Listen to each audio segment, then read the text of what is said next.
First off, if you missed it, Modern Warfare 2 came out in late 2022 as a sequel to the 2019 Modern Warfare reboot. It was a big budget release available across Xbox, PlayStation, and PC. The experience included a short single-player campaign, competitive multiplayer, and co-op special ops missions.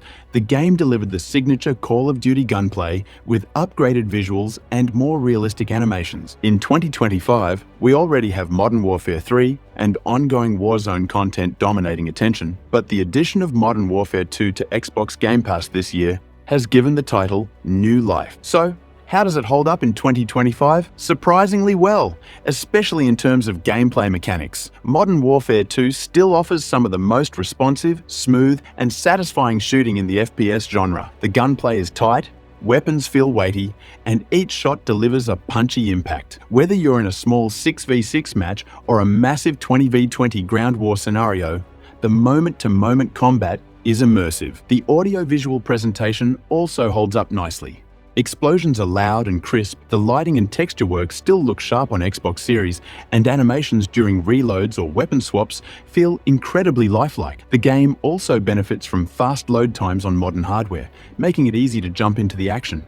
One thing that helps Modern Warfare 2 feel fresh in 2025 is the variety of game modes available. The traditional multiplayer modes like Team Deathmatch, Domination, and Search and Destroy are all here, but what stands out is the inclusion of larger scale modes. Invasion is a standout feature that blends AI and player combat in large, chaotic 20v20 matches. It feels more tactical and intense, offering a welcome break from the usual close quarters mayhem. Ground War takes that even further, giving players sprawling maps with vehicles and more strategic opportunities. For those who prefer co-op experiences, Special Ops and Raids provide an engaging PvE mode. These missions, often requiring communication and planning, are a highlight for players looking to squad up and complete objectives together. The campaign, while short, is another draw. It runs about 5 to 7 hours and is packed with cinematic set pieces. Longtime fans will enjoy the return of characters like Captain Price and Ghost, and the global anti-terrorist plot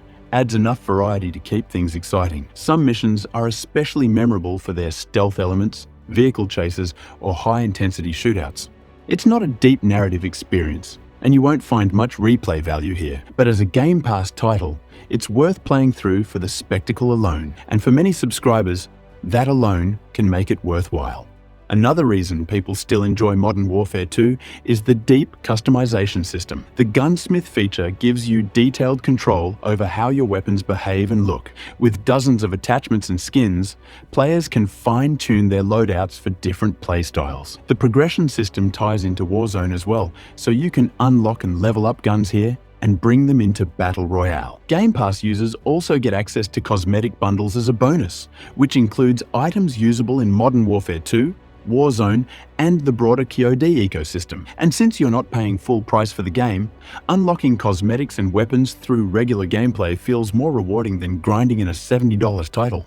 The online community, though smaller than when Modern Warfare 2 launched, remains active thanks to crossplay and cross-progression. You can jump into multiplayer matches at nearly any time of day and still find full lobbies. Crossplay between Xbox, PlayStation, and PC means you're not locked into a console-only experience. With a new influx of Game Pass players, the community has even seen a noticeable uptick in activity. It may not be as massive as it once was, but it's far from dead. The game's connection to Warzone and ongoing seasonal events also help keep it alive. Accessibility through Game Pass might be the biggest factor working in Modern Warfare 2's favor in 2025. You don't need to buy the game. Everything, campaign, multiplayer, co-op, is included as part of your subscription. You can even stream the game via Xbox Cloud Gaming, making it playable on less powerful devices. For players who skipped MW2 at launch or didn't want to pay full price, this is an easy way to try it out without risk. On Xbox Series, it performs incredibly well, with performance modes supporting high frame rates and visual settings that still look great years later.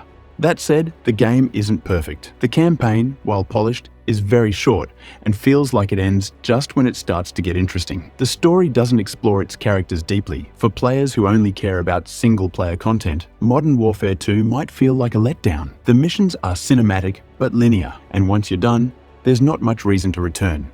Multiplayer also has its share of criticisms. One of the biggest complaints in 2025 remains the pacing. Unlike older COD entries that favored fast, fluid movement, Modern Warfare 2 slows everything down. Sprint out times, reload animations, and general movement all feel a bit heavier. That leads to a more campy style of play. Aggressive players often find themselves punished, while those holding angles or camping tend to rack up kills. Some players enjoy the more tactical approach, but many others find it frustrating or boring. If you're used to the high-speed chaos of older COD titles, Modern Warfare 2 may feel like a step backward. The user interface also leaves much to be desired. The menus can be clunky and confusing, especially for newcomers. Creating classes, navigating settings, and accessing different parts of the game isn't always intuitive. Despite a few patches over the years, many players still complain about how complicated simple tasks like editing perks or switching equipment can be. It's not game-breaking, but it can slow down the experience and make it harder to enjoy the deeper systems. Another major downside is the monetization. Modern Warfare 2 has a heavy emphasis on microtransactions. From expensive cosmetic bundles to paid Battle Pass tiers, the game constantly pushes players to spend more money. Even though you're not paying to access the game itself via Game Pass, you're still bombarded with in-game advertisements for premium items. While it's possible to unlock content through gameplay, the grind can be long, and the pressure to spend is always present. This can be off-putting for casual players or those who just want to enjoy the base game without extra spending.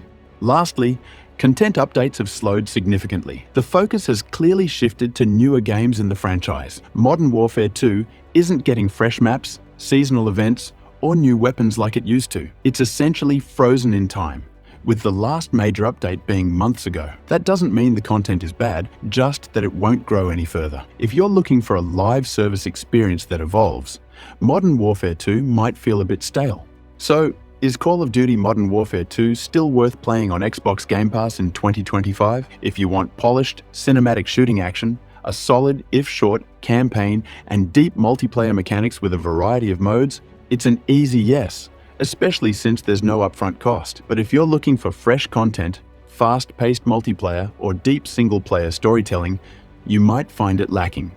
The heavy monetization and slower gameplay pacing can also be turn-offs. Still, for Game Pass users, there's no real risk in giving it a shot. You might be surprised how well it holds up even a few years later.